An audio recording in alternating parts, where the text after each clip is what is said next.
Morning അഭിമിസാണ് മക്കളി. നമ്മുടെ ആ Christmas examining എത്തിയല്ലേ. അപ്പൊ നമുക്കറിയാം നമ്മുടെ ആ ക്വസ്റ്റ്യൻ പേപ്പറിലും അതുപോലെ തന്നെ സിലബസ് നമ്മുടെ മാറ്റമുണ്ട്, അതുപോലെ ക്വസ്റ്റ്യൻ പേപ്പറിലും മാറ്റമുണ്ട്. അപ്പൊ ഏത് രീതിയിലാണ് ക്വസ്റ്റ്യൻസ് വരാ എന്നൊക്കെ ഓർത്തിട്ടുള്ള ടെൻഷനിലായിരിക്കും നിങ്ങൾ. ടെൻഷൻ ഒന്നും വേണ്ട. ക്വസ്റ്റ്യൻ പേപ്പറിന്റെ പാറ്റേണും അതുപോലെ തന്നെ ഇമ്പോർട്ടന്റ് ആയിട്ടുള്ള ക്വസ്റ്റ്യൻസും ഒക്കെ നമുക്ക് എന്ത് ചെയ്യാം, നമുക്ക് ഡിസ്കസ് ചെയ്യാം. സോ ഈ ഒരു വീഡിയോ നിങ്ങൾ എന്ത് ചെയ്യുക, ആദ്യം മുതൽ അവസാനം വരെ കാണുക. യൂസ്ഫുൾ ആയിട്ടുണ്ടെന്നുണ്ടെങ്കിൽ തീർച്ചയായിട്ടും ഫ്രണ്ട്സിനെ ഷെയർ ചെയ്ത് കൊടുക്കുക. സോ നമുക്കറിയാം നമ്മുടെ ക്വസ്റ്റ്യൻ പേപ്പറിന്റെ പാറ്റേൺ മാറിയിട്ടുണ്ട് അല്ലെ.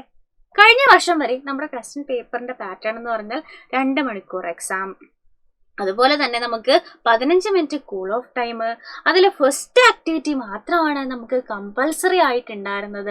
പിന്നീടുള്ള 2 മുതൽ 6 വരെയുള്ള ആക്ടിവിറ്റീസിൽ നിങ്ങൾക്ക് ഇഷ്ടമുള്ള ഏതെങ്കിലും 4 എണ്ണം അറ്റൻഡ് ചെയ്താൽ മതിയായിരുന്നു. സോ നിങ്ങൾക്ക് ഏതാണോ അറിയുന്നത് അത് 4 എണ്ണം അറ്റൻഡ് ചെയ്താൽ മതിയായിരുന്നു. ഈ രീതിയിലുള്ള പാറ്റേൺ ആണ് നമുക്ക് ഇതുവരെ ഉണ്ടായിരുന്നത്.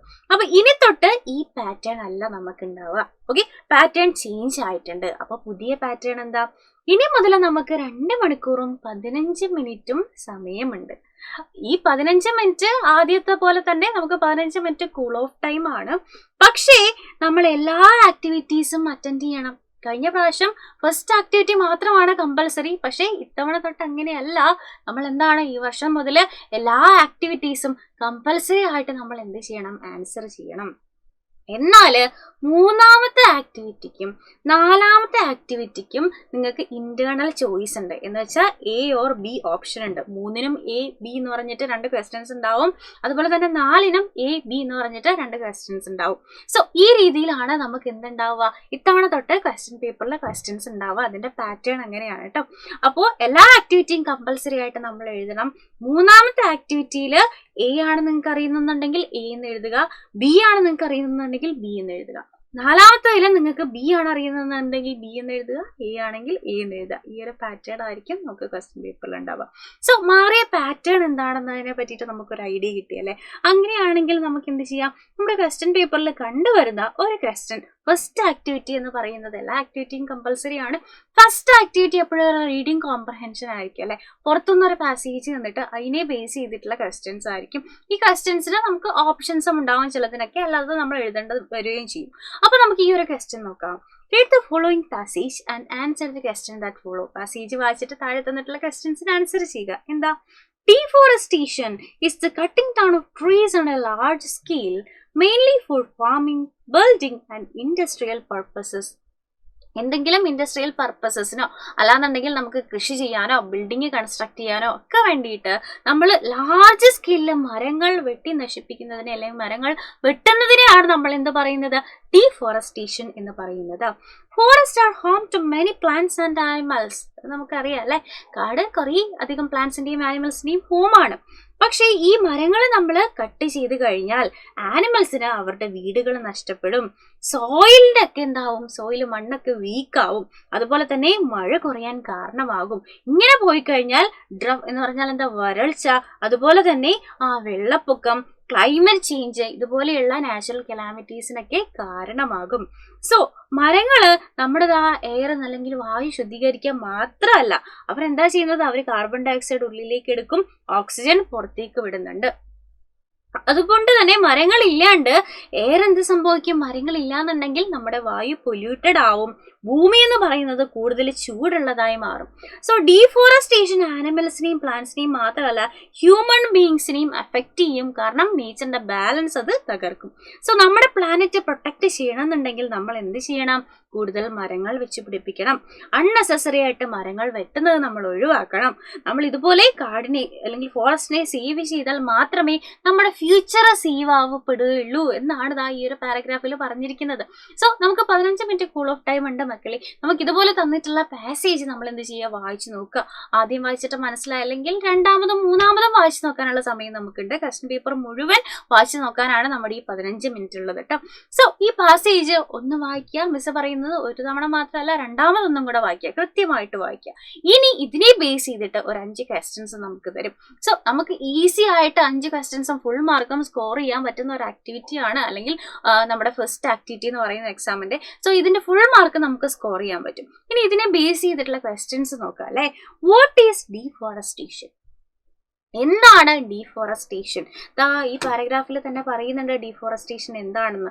Deforestation is the cutting down of trees on A large scale mainly four farming, building and industrial purpose. So വണ്ണിന്റെ ആൻസർ ഇതാണ് അല്ലെ.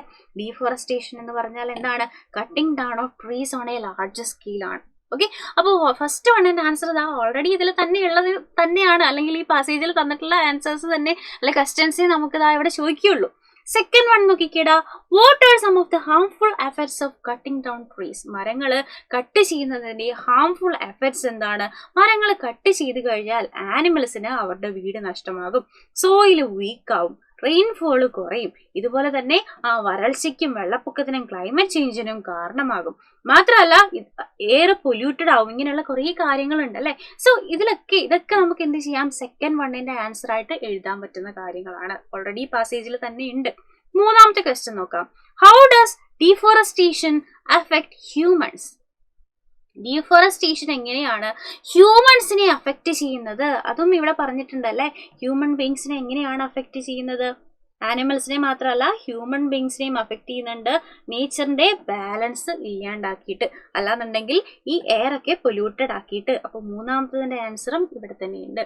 നാലാമത്തെ question, what do trees give us according to the passage? Passage അനുസരിച്ച് മരങ്ങൾ നമുക്ക് എന്താണ് നൽകുന്നത്?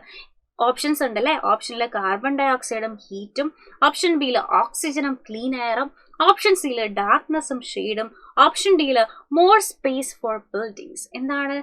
നമുക്കറിയാം മരങ്ങൾ എന്താണ് നൽകുന്നത്? ഓക്സിജനും ക്ലീൻ എയറും അല്ലെ. ഓക്കെ, സോ ഫോർത്ത് വൺ നമ്മൾ കറക്റ്റ് ആയിട്ട് ആൻസർ ചെയ്തു. അടുത്ത ക്വസ്റ്റ്യൻ നോക്കാം. Why would we protect forest according to the passage? Passage അനുസരിച്ച് നമ്മൾ എന്തുകൊണ്ടാണ് ഫോറസ്റ്റിനെ പ്രൊട്ടക്ട് ചെയ്യുന്നത്? To make more land for farming, ഫാമിങ്ങിന് കൂടുതൽ സ്ഥലം കിട്ടാൻ വേണ്ടിയിട്ട്. To save animals and maintain nature's balance, ആനിമൽസിനെ സേവ് ചെയ്യാനും നേച്ചറിന്റെ ബാലൻസ് മെയിൻറ്റെയിൻ ചെയ്യാനും. To stop animals from entering cities, animals സിറ്റിയിൽ കയറുന്നത് സ്റ്റോപ്പ് ചെയ്യാൻ. ടു സെറ്റപ്പ് മോർ ഇൻഡസ്ട്രീസ് കൂടുതൽ സെറ്റപ്പ് ചെയ്യാൻ. ഇതിനാണ് yes, to save animals and maintain nature's balance എന്നുള്ളതാണ്. ഓക്കെ, സോ ഈ ഒരു ക്വസ്റ്റ്യൻ നമ്മളിതാ ഒരു പാസേജ് ബേസ് ചെയ്തിട്ട് 5 ക്വസ്റ്റ്യൻസ് നമ്മൾ കണ്ടു. അതിൻ്റെ കുറച്ച് 2 ഓപ്ഷൻസ് ഉണ്ടായിരുന്നു. അപ്പോൾ ഇതുപോലെ നമുക്കൊരു പാസേജ് തരും, അതിനെ ബേസ് ചെയ്തിട്ട് 5 ക്വസ്റ്റ്യൻസും തരും. അതിൽ ഓപ്ഷൻ ഉള്ള ക്വസ്റ്റ്യൻ ഉണ്ടാവും, നമ്മൾ എഴുതേണ്ട ക്വസ്റ്റ്യൻ ഉണ്ടാവും. അപ്പോൾ എങ്ങനെയാണ് ക്വസ്റ്റ്യൻ വരാന്നുള്ള കാര്യത്തിലും നമ്മുടെ മാറിയിട്ടുള്ള ക്വസ്റ്റ്യൻ പാറ്റേൺ എന്താണെന്നുള്ള കാര്യത്തിൽ നിങ്ങൾക്ക് ഒരു ഐഡിയ കിട്ടിയിട്ടുണ്ടാവും. സോ ഈ ഒരു വീഡിയോ യൂസ്ഫുൾ ആയിട്ടുണ്ടെന്നുണ്ടെങ്കിൽ തീർച്ചയായിട്ടും നിങ്ങളുടെ ഫ്രണ്ട്സിന് ഷെയർ ചെയ്യുക. മാത്രമല്ല ഇതുപോലെയുള്ള എല്ലാ ചാപ്റ്റേഴ്സും നമുക്ക് 1 by 1 ആയിട്ട് പഠിക്കാനും ലൈവ് ആൻഡ് റെക്കോർഡഡ് ക്ലാസ്സിന് വേണ്ടിയിട്ടും, അതുപോലെ തന്നെ നമുക്ക് ഇതുപോലെയുള്ള ചാപ്റ്റർ വൈസ് ആയിട്ടുള്ള ക്വസ്റ്റ്യൻസിനും ആൻസേഴ്സിനും ഒക്കെ വേണ്ടിയിട്ട് നിങ്ങളെ ഹെൽപ്പ് ചെയ്യാനാണ് 6ാം ക്ലാസ്സിലെ മക്കൾക്ക് വേണ്ടിയിട്ട് നമ്മുടെ സൈലത്തിൻ്റെ നമ്മുടെ ബാച്ച് ഉള്ളത്, നമ്മുടെ വജ്ര ബാച്ച് ഉള്ളത്. അപ്പോൾ താല്പര്യമുള്ളവർ ബാച്ചിലേക്ക് ജോയിൻ ചെയ്യുക. ഡീറ്റെയിൽസ് നമ്മൾ താഴെ ഈ സ്കൂളിൽ കൊടുത്തിട്ടുണ്ട് കേട്ടോ. സോ ഇതുപോലെയുള്ള യൂസ്ഫുൾ വീഡിയോസ് ആയിട്ട് നമുക്ക് ഇനിയും കാണാം. Bye bye and take care.